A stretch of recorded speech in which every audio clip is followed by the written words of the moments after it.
Caleb Williams just announced that he is declaring for the 2024 NFL Draft, and this really screws the New England Patriots. Welcome back to the Week of Huddle YouTube channel. I'm your host, Owen, and today I wanted to talk to you about what I've been thinking about for the past few days, how the New England Patriots are like the worst setup team in the top 3 of the NFL Draft this year, even the top 5, really. And it all comes down to the quarterback talent in this class and what they're going to be expected to do with that pick, especially following the coaching change and everything like that with Bill Belichick.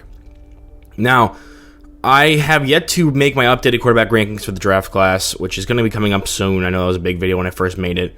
As well as I haven't really talked about my feelings about how this draft class actually is stacked up, because a lot of people have varying opinions on it, whether it's overrated, underrated, how this class actually is looking to come out for when it comes to becoming pros. With all that content still waiting to be made for this channel, I have been thinking about other types of videos I can just sit down and bang out real quick, and this was one of them I thought of, especially because today was the final cutoff date for Caleb Williams to declare for the NFL Draft, which he now has.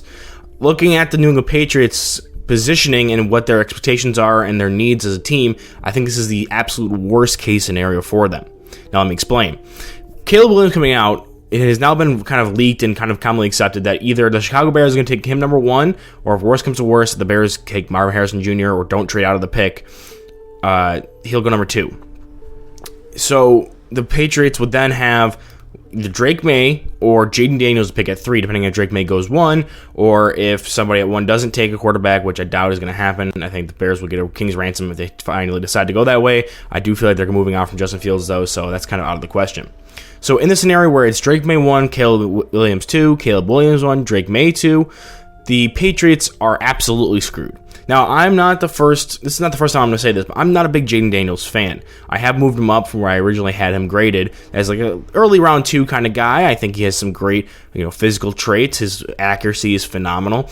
I just think there's a lot of limitations when it comes to him reading defenses and not succeeding when he doesn't have a stacked, wide receiver core around him, which he did have at LSU.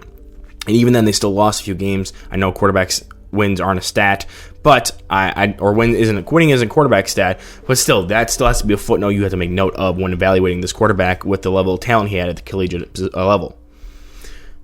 However, the Patriots have rarely ever had this high of a draft pick in this millennium, and they're going to be expected to grab a quarterback, especially after the travesty of what happened with Mac Jones and Bailey Zappi and just how bad that offense looked this year.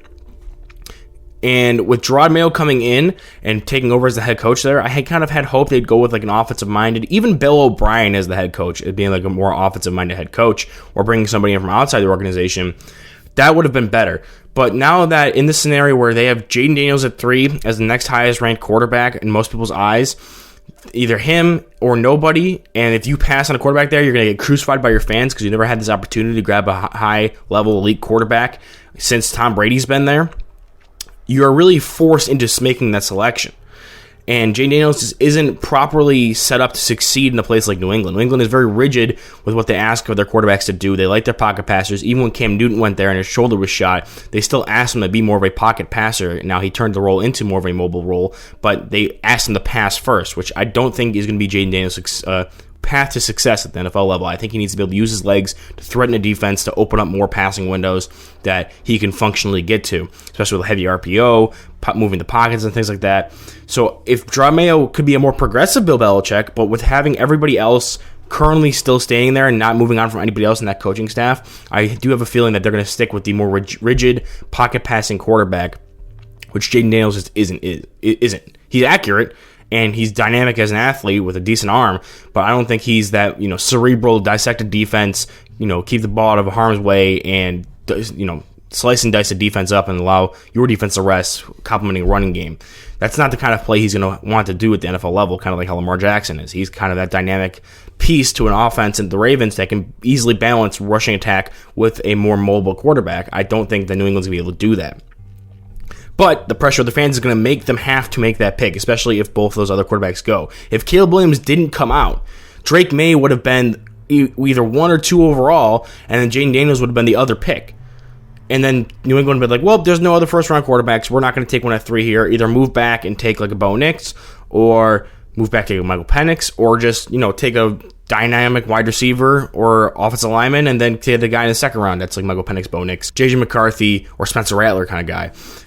which I do think is the proper way they need to do this. I think personally they should take Marvin Harrison Jr. and grab a quarterback in the second round, preferably J.J. McCarthy or Spencer Rattler. Those are my two kind of guys, and those are in that kind of range. I'm not a big Michael Penix guy, not a big Bo Nix guy, but they'll probably go in the first round anyway, so it'll probably be between J.J. and Spencer Rattler, and J.J. over Spencer would probably be the best for the current Patriots.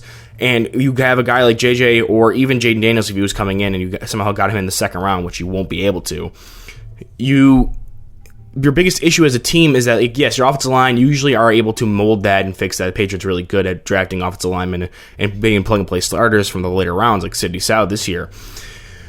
But they lack offensive weaponry outside of Ramondre Stevenson, who was hurt this year. Like, Juju was supposed to be their number one receiver. They have Jacoby Myers, Keyshawn Boutte I really liked in college, but I don't really like him in this system.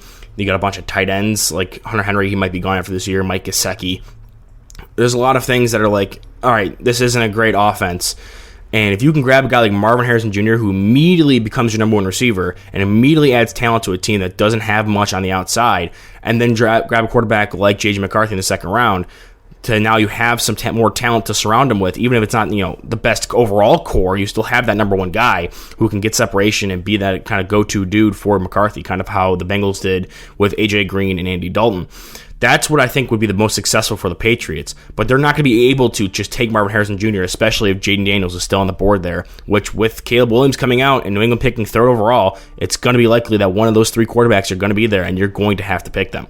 Now, even if Drake May or Caleb Williams falls to you, I still don't like that fit based on everything I've said previous. They just will fit a little bit better than a guy like Jaden Daniels or J.J. McCarthy. So yes, with Caleb Williams coming out, I think it specifically screws over the New England Patriots, who were kind of hoping that they wouldn't have to be forced into taking a quarterback at 3 overall.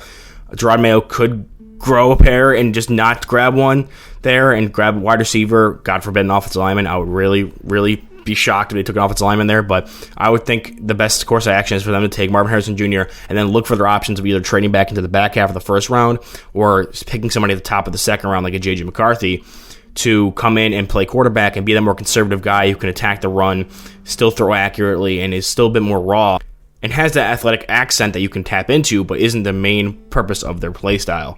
So that's their best case scenario. I think they're going to be forced into it and have a lot of criticism for them when they don't go Jaden Daniels, but if they do, they might just ruin him all outright. I don't have confidence in the New England Patriots to not ruin a guy like Jaden Daniels. So what's your opinion on the New England Patriots positioning as a team in the top 3 who needs a quarterback, but this quarterback class only really having 2 bona fide first-round guys?